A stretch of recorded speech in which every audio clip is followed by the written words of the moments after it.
Gilliard. I got so much motherfucking design on right now.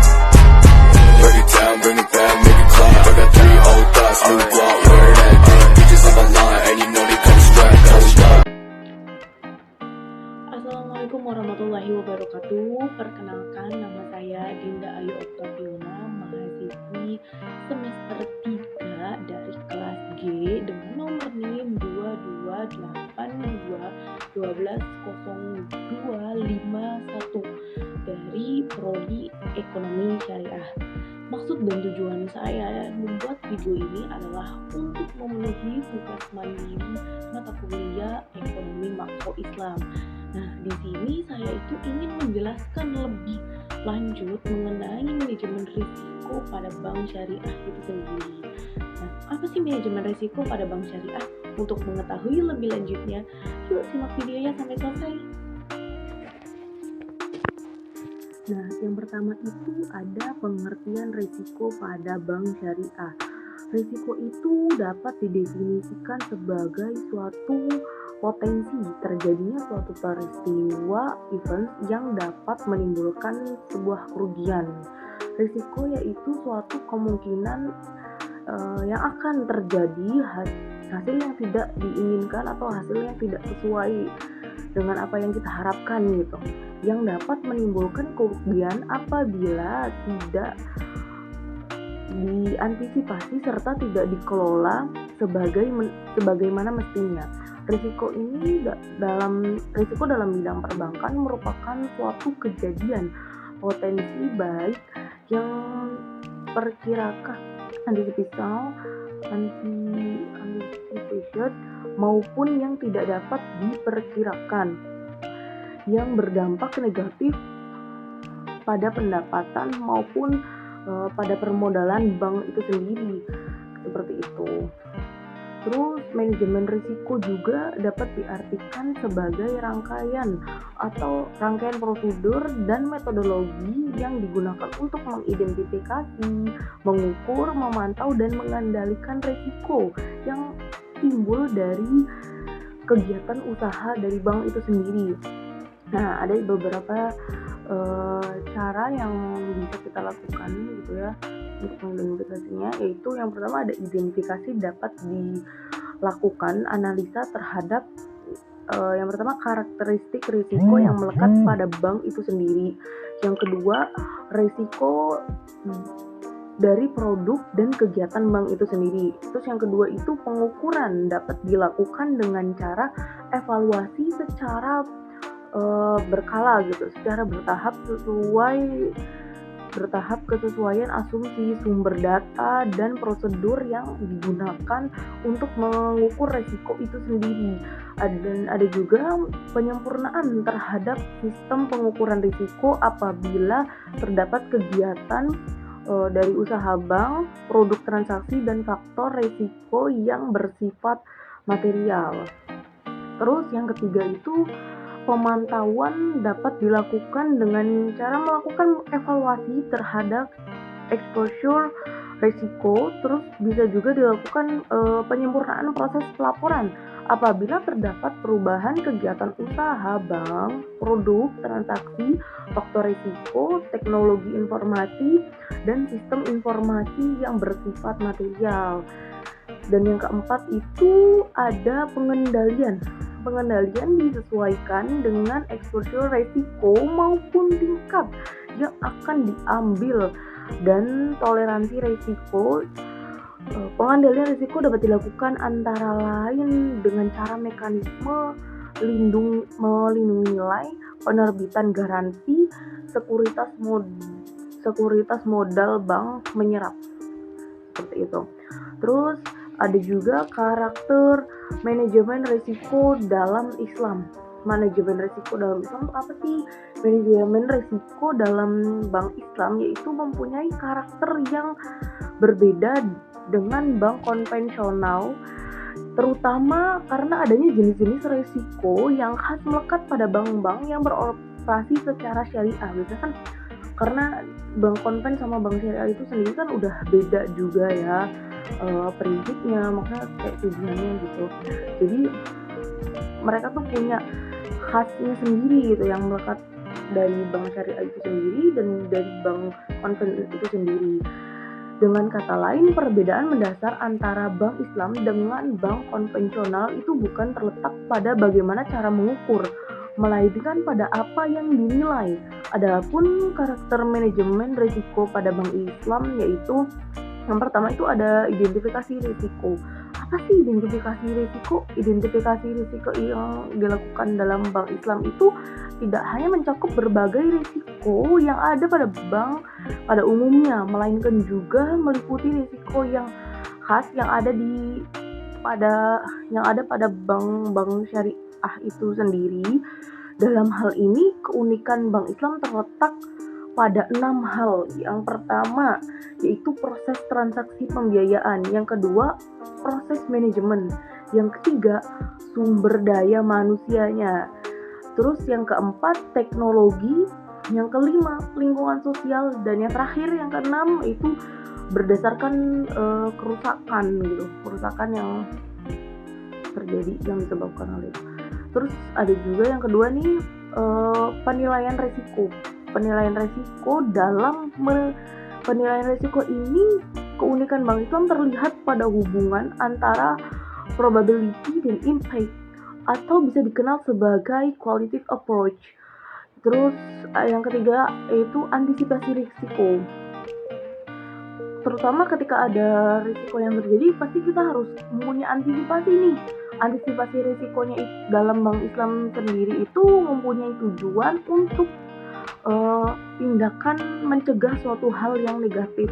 Dalam hal ini, Bank Islam memerlukan persetujuan DPS atau Dewan Pengawas Syariah untuk mencegah kekeliruan proses dan transaksi dari aspek syariah itu sendiri. Di samping itu, Bank Islam juga memerlukan opini bawah fatwa DSN, Dewan Syariah Nasional, bila Bank Indonesia memandang persetujuan DPS ini belum memadai atau berada di luar wewenang itu sendiri.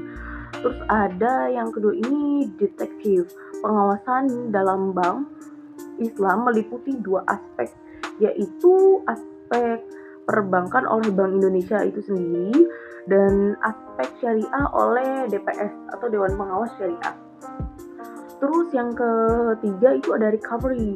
Koreksi atas suatu permasalahan dapat melibatkan Bank Indonesia untuk perbankan oleh Bank Indonesia dan aspek syariah yang akan dilihat oleh DPS. Terus ada monitoring risiko. Yang keempat ini monitoring risiko. Apa sih monitoring risiko?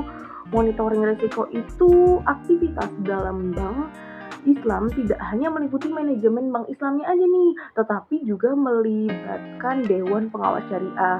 Karena dalam perbankan syariah ini ada DPS juga yang mengawasi serta mengatur seperti itu.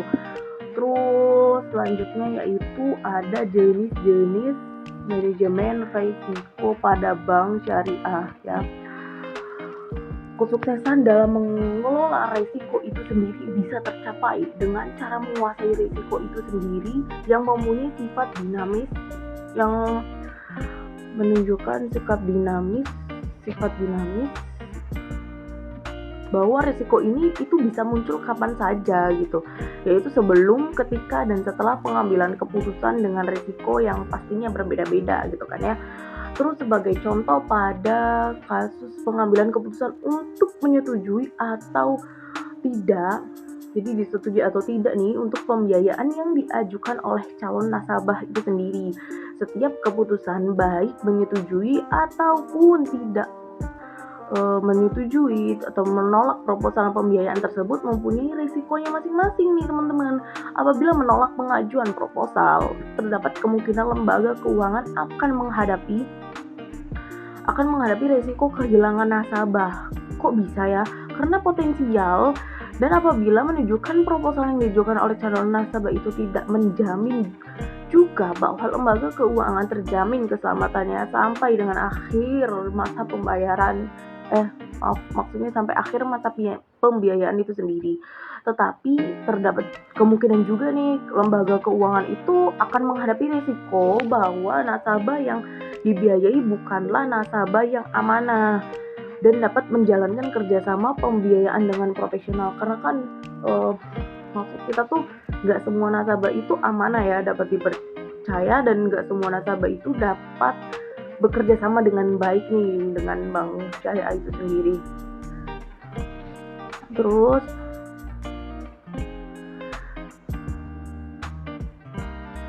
dan ada pun risiko-risiko yang dihadapi oleh bank syariah itu sendiri. Yang pertama itu ada risiko pembiayaan atau credit risk. Bank adalah mesin risiko. Mereka mengambil, mentransformasi, dan kemudian meletakkannya pada produk dan jasa yang diberikannya. Untuk menjamin berjalannya fungsi intermediary perbankan Islam, Bank Indonesia membuat satu ukuran kinerja bank syariah, yaitu rasio FDR atau Financing to Deposit Ratio. Rasio ini mengukur seberapa besar bank syariah itu menyalurkan dananya kepada nasabah dibandingkan seberapa besar bank syariah itu dananya itu dihimpun, seperti itu. Bank Indonesia juga akan memberikan penalti kepada bank syariah yang memiliki FDR di bawah 65%. Jadi bank-bank Indonesia yang memiliki FDR di bawah 65% itu akan dikenakan penalti dengan cara meminta tambahan modal yang disetor ke Bank Indonesia dalam bentuk tambahan giro wajib minimum GWM ya. Terus selain itu ada juga nih komponen yang terdapat DPK dan atau dana PHK yang tidak dapat digunakan oleh bank syariah itu sendiri untuk disalurkan kepada nasabah. Akad tersebut adalah titipan murni atau yang biasa kita sebut wadiah yad amanah. Akad ini memiliki sifat yang khas, yaitu dapat diambil sewaktu-waktu oleh penitip. Yang kedua, tidak boleh dimanfaatkan risiko yang terjadi dalam manajemen perbankan syariah yang selanjutnya yaitu ada risiko pasar. Risiko pasar adalah kerugian yang dapat dialami bank melalui portofolio yang dimilikinya sebagai akibat pergerakan harga pasar yang tidak menguntungkan.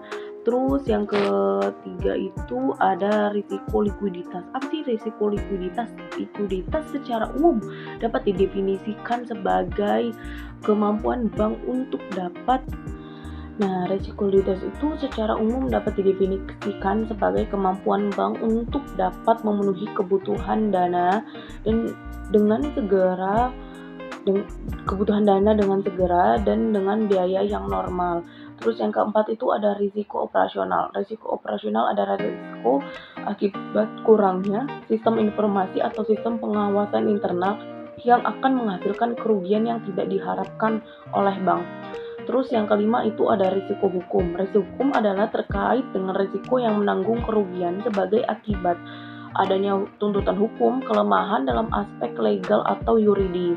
Yang keenam yaitu ada risiko reputasi. Risiko reputasi itu timbul karena adanya penurunan tingkat kepercayaan para nasabah, debitur, investor, regulator, dan masyarakat umum meskipun belum menjadi nasabah dari bank itu sendiri. Kenapa? Karena semua itu bersumber dari perspektif negatif terhadap bank itu sendiri. Yang ketujuh ada risiko strategis. Risiko strategis ini muncul akibat tidak tepatnya keputusan yang diambil dalam menghadapi ketidakpastian dalam perubahan lingkungan. Jadi yang namanya lingkungan bisnis itu pasti ada perubahan dan selalu akan ada perubahan. Jika bank tidak mempunyai cara-cara strategis yang dapat mengatasi dan mengantisipasi perubahan lingkungan ini, maka akan terjadi risiko strategis yang akan dihadapi oleh bank itu sendiri. Dan yang ke-8 itu ada risiko kepatuhan. Risiko kepatuhan dapat terjadi karena bank syariah tidak memenuhi ataupun melanggar peraturan perundang-undangan, ketentuan yang berlaku dan prinsip syariah. Yang ke-9 itu risiko imbal hasil. Apa sih risiko imbal hasil? Risiko imbal hasil itu dapat dihadapi bank syariah karena adanya perubahan besarnya imbal hasil yang diberikan bank kepada nasabah. Terus yang terakhir itu ada risiko investasi. Berdasarkan Fatwa Dewan Syariah Nasional Majelis Ulama Indonesia atau DSN MUI, perhitungan bagi hasil tidak hanya didasarkan pada jumlah pendapatan atau penjualan yang diperoleh oleh debitur, tetapi setelah dikurangi dengan biaya produksinya. Jadi perhitungannya itu bukan hanya pada jumlah pendapatannya aja. Jadi nilai investasinya itu ketika nilai pendapatan ataupun penjualan yang sudah dikurangi dengan biaya pokoknya, seperti itu. Terus prinsip dasar perbankan syariah itu sendiri ada beberapa prinsip ya. Yang pertama itu ada prinsip keadilan, yakni berbagi keuntungan atas dasar penjualan real sesuai kontribusi dan risiko masing-masing pihak.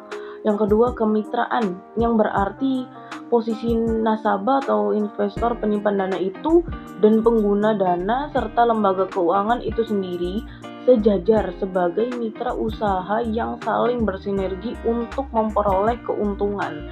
Yang ketiga itu ada transparansi. Lembaga keuangan syariah akan memberikan laporan keuangan secara terbuka dan berkesinambungan agar nasabah atau investor dapat mengetahui kondisi dananya itu sendiri. Yang terakhir yaitu universal, yang artinya tidak membedakan suku, agama, ras, dan golongan dalam masyarakat sesuai dengan prinsip Islam sebagai rahmatan lil alamin.